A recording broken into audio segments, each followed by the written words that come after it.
कोर्टानं आता मान्य केलेलं आहे, आजच्या आज तुम्हाला दुरुस्त करून देतो असं सांगितलेलं आहे. एक. नंबर 2, ऐका नंबर 2,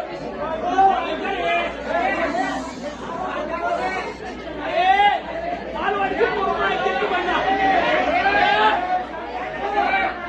नंबर 2, ज्यांचे विषय चुकीचे पडलेले आहेत ते सुद्धा आजच्या आज दुरुस्त करून देतो म्हणून सांगितले. नंबर 3 ऐका,